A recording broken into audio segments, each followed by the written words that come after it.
Hello po, ano. Magandang hapon po. Usapang usapang medical allowance. Ah, Hindi talagang marami pang wala, 'di ba? Marami pang debate na wala. Kasi yung mga guro umiyak na kasi gagamitin nila eh. Pampakonsulta, pambili ng gamot, pampa-opera meron, pampa-hospital, yan eh. At yung iba ay yung HMO, babayaran nila yung monthly payment nila. Kaya napaka-importante ng medical allowance. Marami nang umiiyak. Kasi 7,000 yan, malaki rin yan.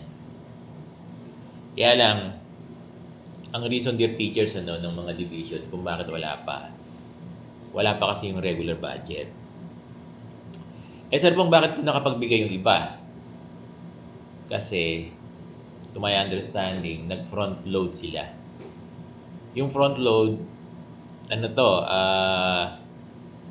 hindi lahat makakagawa nito. Mahirap gawin.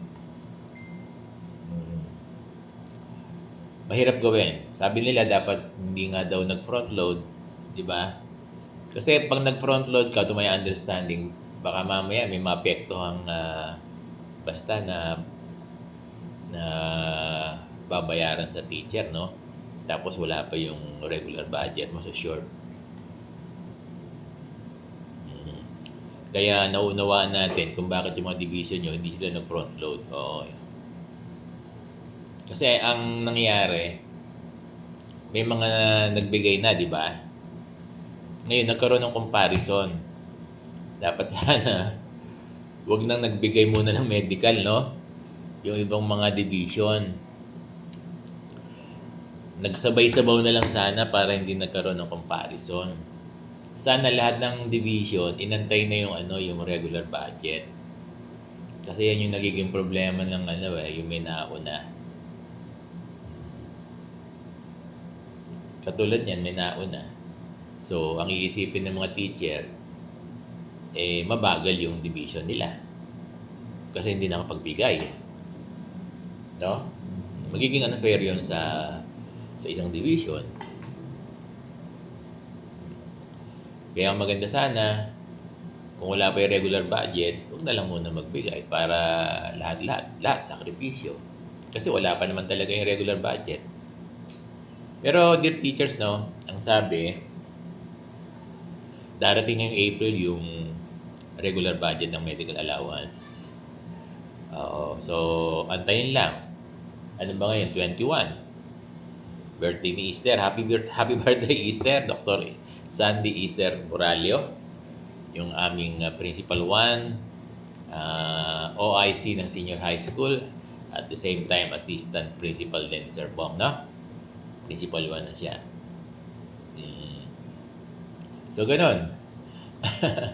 So, dear teachers, aantayin nyo na lang talaga yung medical allowance.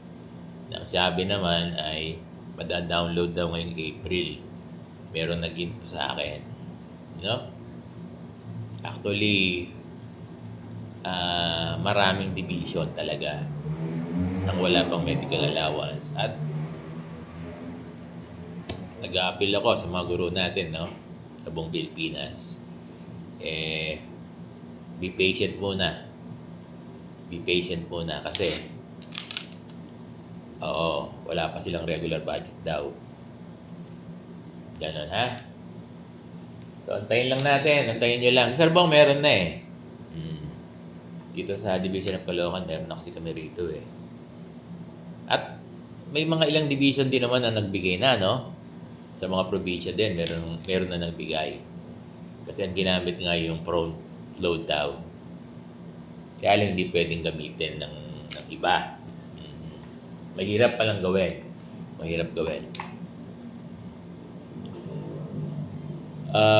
Dito sa Caloocan High School, parang naririnig ko na yan na ginagawa din ng mga ADAS namin yan eh. Yung ganyan, lalo na yung pag magbabayad ka sa mga sa mga new teachers, sasahurin mo na. Parang mga ganun. Para hindi na sila magantay ng matagal. So, dear teachers, speaking of